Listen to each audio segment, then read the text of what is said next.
one of the relationships this film does really well is the one between Scarlett Johansson's character, the mother, and Jojo, in the sense that she's so full of life, she's so fashionable, she's so interesting. She just comes across as a great mother, but obviously her son is completely washed away with this ideology, and she obviously can't turn around to her son and say, look, you're doing evil things, you're saying evil things. Instead, she just tries to encourage him to be more loving and to be more happy, and particularly through dance. There's that great scene when they're having dinner together and she gets him up and they have a nice dance together. What did you make of their relationship and then where this relationship ultimately takes us? I'm really trying to get us to that moment. Yeah, yeah, I know the moment.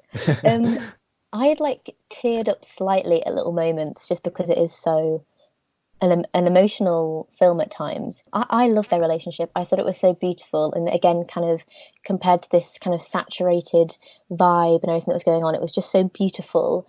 And I really loved their relationship. And that's the thing. Jojo wasn't told lots of things, the truth kind of about his parents and stuff because of the boy that he wanted to be. And that's such a shame. But I loved that the mum kind of didn't punish him. It was a bit like, I want you to learn and be who you want to be, but at the same time, you will be a nice person, you will be a caring person. And it was really nice to see him grow and become that. And a shame that his mum kind of didn't find out that he knew about Elsa, the girl that his mum had kept. Because actually, I think that if he'd have known, they could have possibly become a little family and survived and stuff. But actually, to see it kind of in his own way, doing it without his mother, again spoke a lot about the character of Jojo and that he was doing it for himself and he was capable of doing it. He wasn't doing it because his mum told him to. He was doing it because kind of his human nature was to be a nice, kind person. And then obviously when the tables are kind of turned and stuff, and we have the moment where he walks into town and sees who's been hung up that day and he sees the shoes. Oh my word. I was in tears to see this little boy who was still had belief in Hitler and things, but had grown and become a better person, to have him kind of be rewarded like this.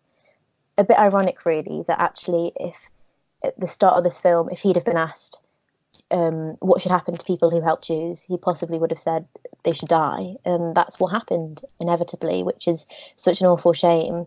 Yeah, it was so sad. It was really beautiful how they did it. Really beautiful, so touching with the shoelaces and oh my gosh, yeah. Because they did it James, so did you well. cry? I didn't cry, but I felt like it. I was flirting with the idea. If I felt like it. Yeah, maybe.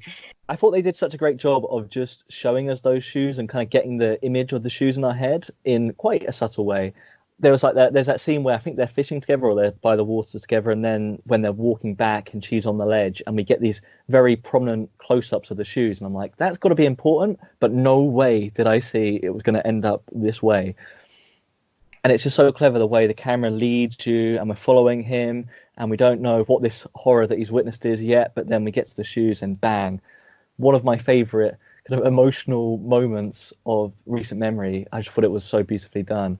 And yeah, for him to kind of be led to the truth in that way, the horrible truth about the Nazi ideology and the fact that someone as lovely and as kind as his mother can be executed is obviously a huge wake-up call for anyone. So yeah, really well done. And I think comedy films so often struggle to get these big emotional moments right, and they often seem rushed or forced, or they don't land. This for me landed so well. And I was just really impressed because I'm very familiar with this director. I like a lot of his work. I named him my favorite directors of the decade, and he hasn't always had those notes in his film.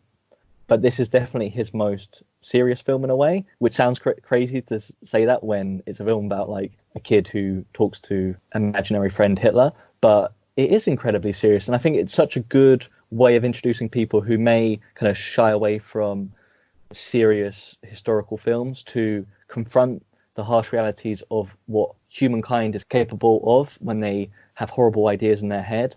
And yeah, I feel like this is a great film to kind of promote understanding and tolerance of people who may be different or you may have preconceptions of. So yeah, hopefully this film reaches people who maybe don't engage with these topics normally, is what I'm trying to say in a very roundabout way. Yeah, I think you've completely got it, this idea that it is a comedy, but at the same time it is such a serious film.